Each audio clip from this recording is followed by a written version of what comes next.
I'd like to welcome to the stage our next expert speaker, Gail Lantz, CEO of Work Matters, Inc.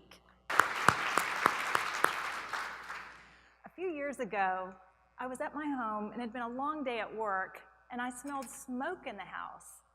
So I ran to the kitchen, knowing that's where the smoke was coming from, and I looked at the oven and I see the smoke billowing out of the sides of the oven. The smoke is rising to the ceiling, it's setting off the smoke detectors, they start screeching, and then that sets off my two little kids that start screaming. And so I knew at that moment that I had done something that I should not have been doing, and that was attempting to cook. I am a terrible cook. And what made matters worse is that I was attempting to make friendship bread.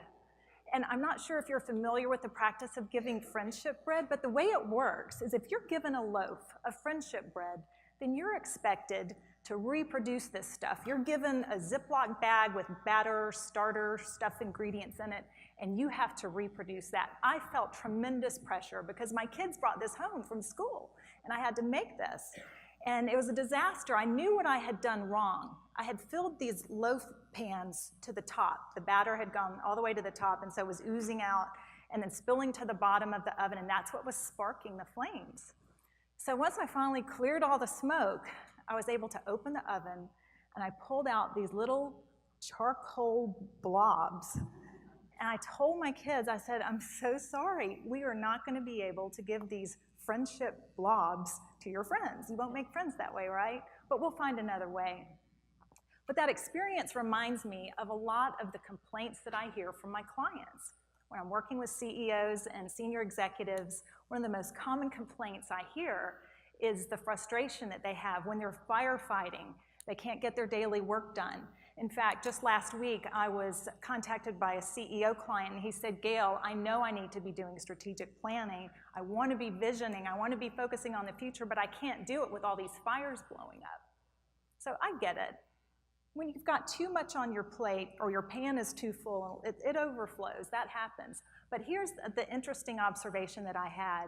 With all the leaders that I'm working with who are complaining about all the firefighting, what they don't realize is that they themselves are often involved in starting these fires. They just don't see it. It could be something that they're doing or something that they're not doing.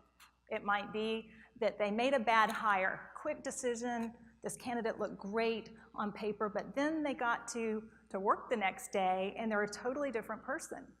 And so you're doing damage control every day, going to the office, trying to make sure this one bad hire doesn't do damage to the rest of the company. Or it could be something that you're not doing.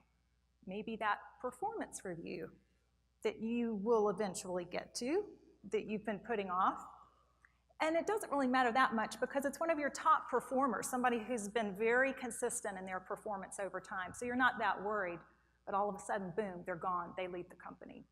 That's another kind of fire.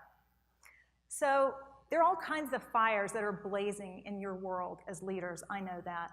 But the good news is that there are ways that you can prevent these fires or even make sure that you're not involved in starting them by paying attention more to how you're leading and to paying attention to the impact that you're making on those that you're trying to influence. And that's what we're going to be talking about today.